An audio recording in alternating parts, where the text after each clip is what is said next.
আল্লাহর তিনটি নাম পড়ে দোয়া করলে 7 আসমান ভেদ করে আরশে আজিমে পৌঁছে যায়। সুতরাং যাদের দোয়া কবুল হচ্ছে না, সন্তান কথা শোনে না, মেয়ের বিয়ে হচ্ছে না, অনেক বিপদে পড়ে আছেন, আল্লাহ তাআলার এই তিনটি গুণবাচক নাম করে আল্লাহর কাছে দোয়া করেন, আল্লাহ তাআলা সকল টেনশন দূর করবেন, ঋণ মুক্তির ব্যবস্থা করে দিবেন। মেয়ের বিয়ে হচ্ছে না, বিয়ের ব্যবস্থা করবেন। অভাবে আছেন, অভাব দূর করে দিবেন। রিজিকের কোনো টেনশন থাকবে না। সকল চাওয়া পাওয়াগুলো আল্লাহ কবুল করবেন। আল্লাহ তাআলার গুণবাচক কিছু নাম আছে, এই নাম করে দোয়া করলে আল্লাহ তাআলা সেই দোয়া কবুল করেন। এটা আল্লাহ তাআলা নিজেই বলে দিয়েছেন। কোরআন খুলেন, আল্লাহ বলছেন 9 নম্বর পারা 13 নম্বর পৃষ্ঠার 4 নম্বর লাইন, সূরা আরাফের 180 নম্বর আয়াতে আল্লাহ বলছেন, ওয়ালিল্লাহিল আসমাউল হুসনা ফাদউহু বিহা। আল্লাহ তাআলার এই গুণবাচক নাম করে দোয়া করলে আল্লাহ তাআলা সেই ডাককে সাড়া দেন, আল্লাহ তাআলা সেই দোয়া অ্যাকসেপ্ট করে নেন, কবুল করে নেন। সুতরাং গুণবাচক নামের ভিতরে সবচেয়ে গুরুত্বপূর্ণ যে নামটা আল্লাহ পাক রব্বুল আলামিন সেই নাম দুটোকে দিয়েছেন ইসমে আজম। ইসমে আজম এই দুইটি নাম করে দোয়া করলে সাথে সাথে কবুল করা হয়। তার ভিতরে 1 নাম্বার হচ্ছে আল হাইয়ুল, 2 নাম্বার হচ্ছে আল কাইয়ুম। ইয়া হাইয়ু ইয়া কাইয়ুম, এটা আপনি যে কোনো দোয়া করবেন 3 বার পড়বেন। আরেকটি নামের কথা পরে বলছি।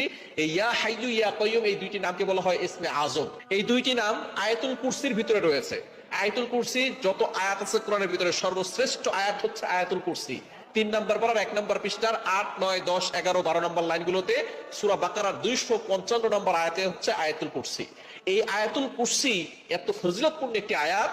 এই আয়াতুল কুরসির ভিতরে আল্লাহর পরিচয় রয়েছে এবং কুরসি সম্পর্কে আলোচনা আছে। সুতরাং আয়াতুল কুরসির ভিতরে রয়েছে আল্লাহু লা ইলাহা ইল্লা হুয়াল হাইয়ুল কাইয়ুম। আল হাইয়ুল কাইয়ুম আল্লাহ তাআলার গুণবাচক দুইটা নাম, এই নাম দুটোকে বলা হয় ইসমে আজম। সুতরাং দোয়া করার শুরুতে আপনি ইয়া হাইয়ু ইয়া কাইয়ুম, আরেকটি নাম হচ্ছে ইয়া জাল জালালি ওয়াল ইকরাম। এই নামটা আমরা অনেকেই জানি, এই নামের ফজিলত সম্পর্কে আমরা অনেকে জানি। এখন আর ফজিলত বলবো না। ইয়া জাল জালালি ওয়াল ইকরাম পড়ে দোয়া করলে আল্লাহ তাআলা সেই দোয়াটা কবুল করেন। সুতরাং আপনি এই তিনটি নাম ইয়া হাইয়ু ইয়া কাইয়ুম ইয়া জাল জালালি ওয়াল ইকরাম এই তিনটি নাম 3 বার পড়ে এরপরে আপনি আল্লাহর কাছে দোয়া করবেন। অবশ্যই শুরুতে দুরূদ শরীফ পড়বেন। দুরূদ শরীফ না পড়লে কোনো দোয়া আল্লাহর কাছে পৌঁছে না। এই দোয়াটা পেন্ডিং অবস্থায় থাকে, মুআল্লাকুন ঝুলন্ত অবস্থায় থাকে। দুরূদ শরীফ পড়লে সাথে সাথে এটা আল্লাহ পাক রব্বুল আলামিনের কাছে চলে যায়, আর সে আজিমে গিয়ে নক করে। সুতরাং দুরূদ শরীফ অবশ্যই পড়বেন।